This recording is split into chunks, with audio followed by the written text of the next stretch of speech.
Hello everyone, welcome back to my channel. It's nice to see you guys. My name is Chris and welcome to a very different video than what I normally do.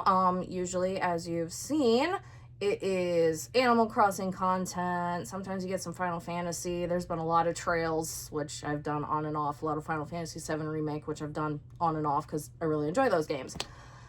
But I, thanks to a coworker last year, as you can see, picked back up my reading habit, which started off with Wolf Girl books. You can kind of see right here. And then it became Shadows of Winter, The Curse and the Crown, which you kind of can't see because of how I have my camera. I'm recording on my phone, so I can't really move too much around. I would love to get an actual camera one of these days, but that is not in my budget right now. And then it just kind of exploded. The Cursed and the Coven, which I have up top, the ones you can get at Walmart, also really did it in. And then I ended up with, I believe this one was Fairy Loot, or the other two may have been Fairy Loot. I don't remember what is what, but I figured today this could be what I read in January, which for me was a lot. I work full-time. I do a lot of video game, as obviously everybody knows. So I managed to read 5 books, which I'm very excited about. I was starting to read what could have been the 6th one, which was Kiss of the Basilisk right here. This is my second copy because due to a mistake on my part, I ruined the copy that I got as a Christmas gift from a coworker. I showed it to another coworker, tossed it into my lunch bag, tossed my lunch bag up where I normally put it, but the fork that was in my lunch bag for my lunch punctured a Coke Zero can, which soaked my lunchbox, soaked the book. The whole thing came away from the end papers and everything. I'm still pissed about it, but so I didn't end up finishing this. I may end up picking it back up. I've heard a lot of not so good things about this book, but the cover and the pages and everything, it's gorgeous underneath this cover. I'm not going to take the cover off right now. So I may get back to this, but that is for another time. Get this back where I had it, next to a bunch of other books that I plan to read this year. And I actually have a couple of books on here that I have read over the past few years. This is Murder Your Employer, McMaster's Guide to Homicide. Very good book. I highly recommend. But before I go off too much on a tangent about stuff I have read in the past, past years, we are going to get started with what I read in January. So, like I said, I am filming on my phone. I'm not going to do any huge edits or anything of this. I'm actually sitting on the floor. I don't have a legit filming setup. I got a cat right over here to the side. Hopefully he stays in the sunbeam. I got another cat over there. The other one's probably all the way downstairs eating tuna because I gave them a plate of tuna in hopes I could film this in peace. But it doesn't look like that's going to happen. Hopefully they don't start fighting. But anyway, first book for 2026 was Seven Deadly Thorns by Amber Hamilton. Sorry, I have to look at the authors' names. I don't always have them memorized. I memorize characters, authors not so much. This is the story of Viola Sinclair and Rose. I never remember his last name. I apologize. He's the second main character. So this, if I remember correctly, is kind of a takeoff Beauty and the Beast. Now, I'm going to have to double check. Like I said, this was the first book I read. I was hoping I remembered more of it, but I need to go back and reread it. But, so, Rose, it tells you how to pronounce it, but it's spelled R-O-Z-E. So, I am not so good at this. Hopefully we'll get better. But he has a rose tattoo on his arm, and every day one of the thorns, as you can see here, they're kind of bloody. I want to get the Fairy Loot version of this book so badly, but so far this is just the one from Barnes & Noble. But at the end of every day, one of these thorns disappears. They have 7 days to figure out how to stop what is happening with this, or he dies. So it is kind of the story, as you can see, cat. The story of their unwitting partnership. Now, if you obviously read Harry Potter, most of the people obviously in my generation have, and you jumped on the Hermione train, Hermione, Draco Malfoy, obviously wasn't going to happen in the books. This is for you. This is 100% for you. And she actually has a second book coming out this year called 12 Deadly Hours, which I am so ready for. I'm so excited. That one might be the Beauty and the Beast one. Like I said, I really have to look. I apologize. This is my first video doing this. Let me know in the comments. So, Seven Deadly Thorns, Amber Hamilton. She is a fantastic author. She actually answered one of my questions on Threads about what happens to one of the characters in here, because he is a little gargoyle named Waffles who gets turned to stone and gets left behind with somebody at the end of the book. And I had to know, I was like, does he survive? Obviously, he's a gargoyle, but does he survive? She said, yes, he is in the possession of the 2 strongest lesbians in the game. He will be fine. Or in the book, in the game. I video game a lot. He will be fine. So, 7 Deadly Thorns, 5 out of 5, 10 out of 10. I highly recommend. So, just gonna start a pile over here. I'm not gonna get everything back onto my shelf right now. Second book I read is one that still sits in my head because I enjoyed it so much, and that is Bury Your Bones in the Midnight Soil by V.E. Schwab. This was so good. I absolutely devoured this. I think it took me about a week, and for a book this size, a week for me is a very quick amount of time.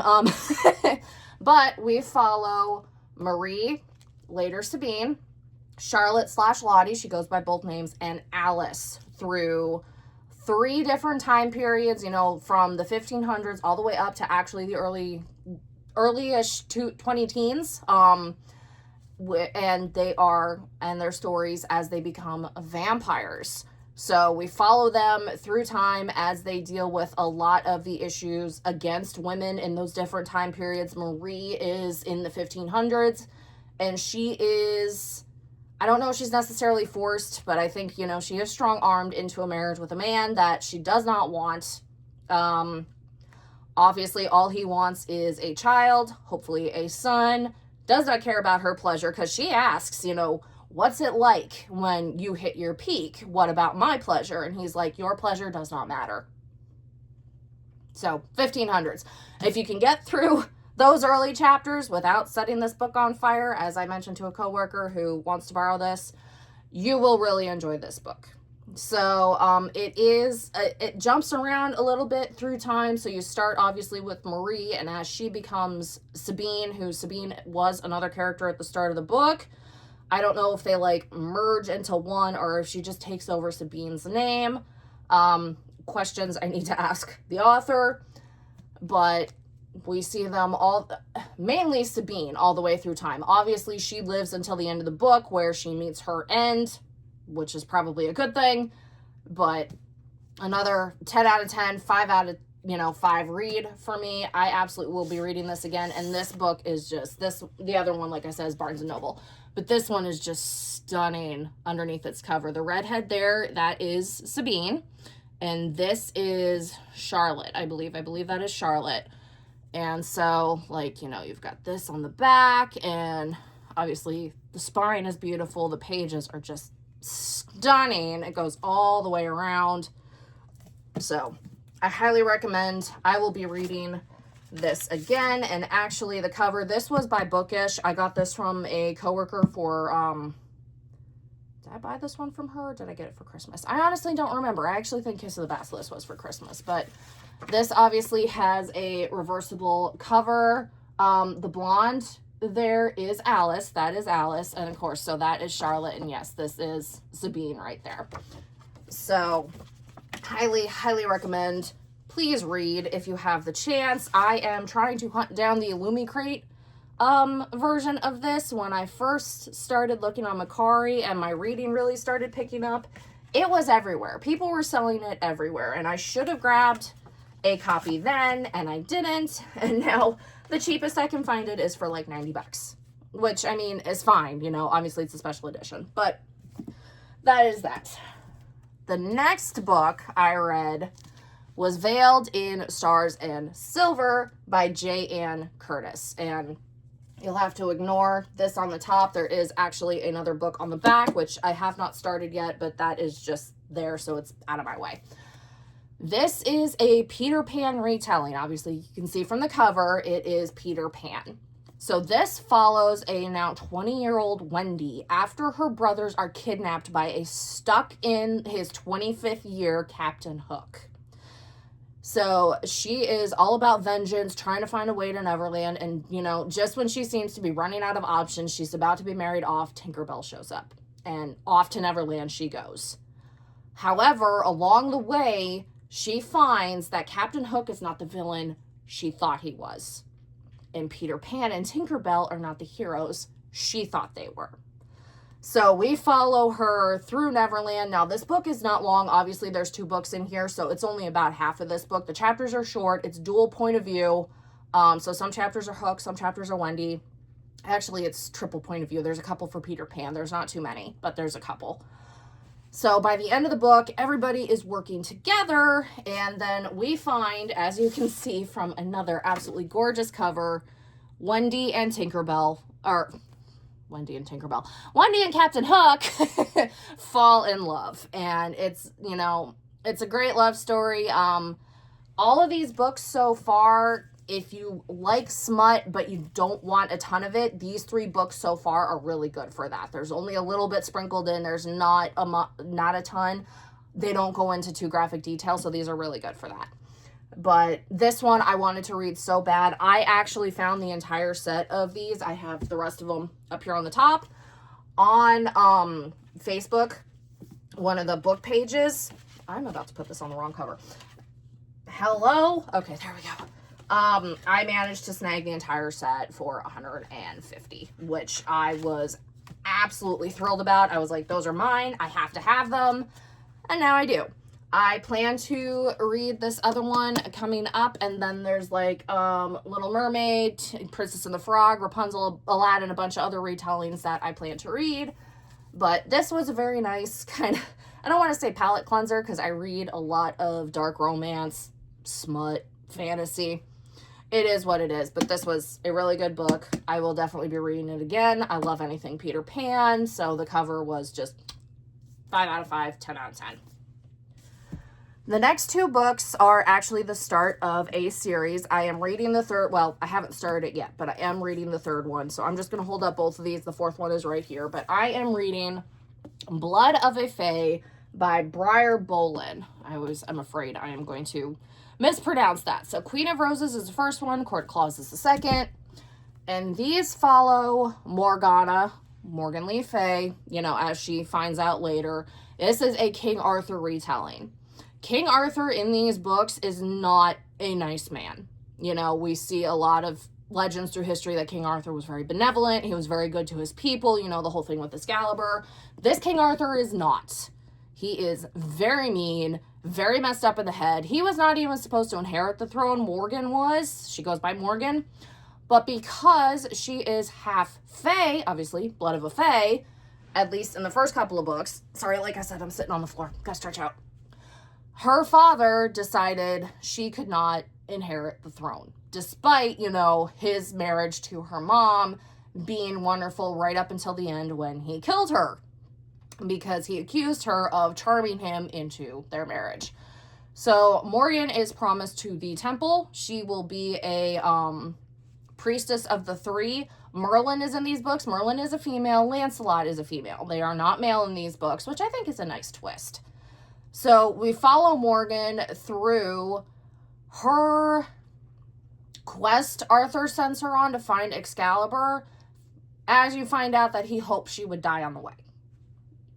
So that is Queen of Roses. A character in here, Draven, as she calls him, is a Fae prince in the Court of Humble Flames, which we really start to learn about in Court of Claws. As at the end of this book, Draven's got to spirit her away because Morgan is dying. A person she trusted stabbed her in the gut. She is bleeding. She was able to find Excalibur, but she is very badly injured. So he binds them together through a blood bind, which is irreversible. He dies, she dies. She dies, he dies. That's just kind of, you know, obviously how this goes. Cattail. That's Ridley. Moving on.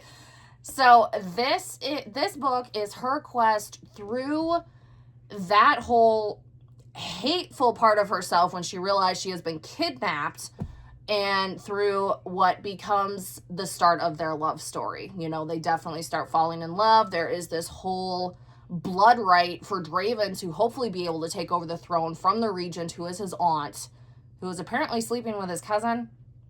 I don't quite understand that part, but you know how some of these marriages through time have worked.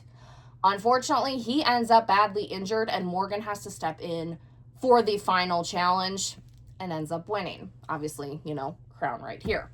So that is where this book lets off, as she prematurely, I believe, goes back to Camelot. There is cat. No, he tried to step on the basket. I'm sorry. I have you balanced on a laundry basket with a ring light. But anyway, Morgan prematurely goes back to Camelot through an arch, which is like a quick travel thing that the Fae, you know, created. Tells Draven not to follow her. And that is where the book ends, with her going through that arch. And that's just where it cuts off. So I don't know anything beyond these two books, but oh my God. And these are the set by Whimsical and Whimsy.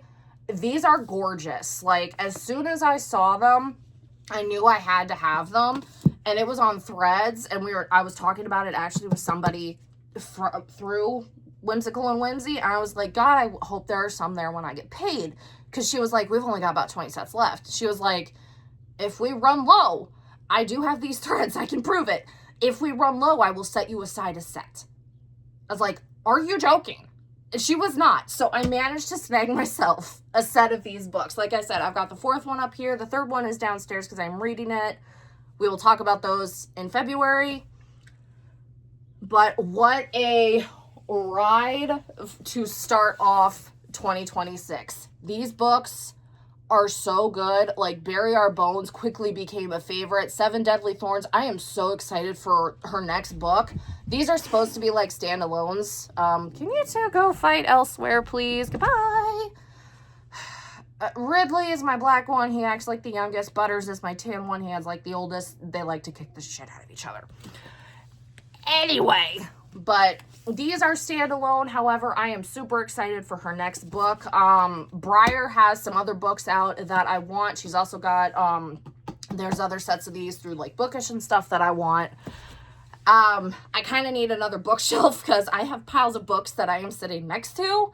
I'm upstairs in our bedroom. That's the best spot for these books right now. I want to turn our guest room into like a library with one of those pull out like love seat plush bed things, but that is unfortunately not in the budget right now. So we'll see what 2026 brings, but this is where I'm going to leave you guys. If anybody wants individual reviews where I go more in detail, obviously some of these books there was a lot. Seven Deadly Thorns, there wasn't much, simply because it was the first book I read of the year. And I woke up this morning, I meet my sister, so I was like, I gotta get this video done, recorded, and uploaded. But if there are individual books anybody wants me to talk about, I have books here that I still plan to read this year. I have books that I have already read that I can talk about. You know, it's kind of up to you guys. But I'm gonna go. I have laundry to get started, and although I meet my sister for lunch, I am a little hungry, so I'm going to have myself a snack and do some video gaming. I am playing Trails to Azure right now, but I do have a nightmare run of Cold Steel going just for when I need some Trails in English, because unfortunately, Zero and Azure are still in Japanese, and still the chibi style. They, Trails in the Sky obviously got its remake, so I'm hoping for the rest of the games too, but we will see. But on that note, I apologize for talking so much. I'm getting back into the swing of this. Hopefully I'll get some Animal Crossing stuff back here soon, but we will see. But with that, I hope you guys have a fantastic day. Thanks for watching, and I will see you guys with my next video, which, like I said, may be individual reviews, or it might be what I read in February. We will see. But I love you guys to the moon and back, and I will see you later. Bye!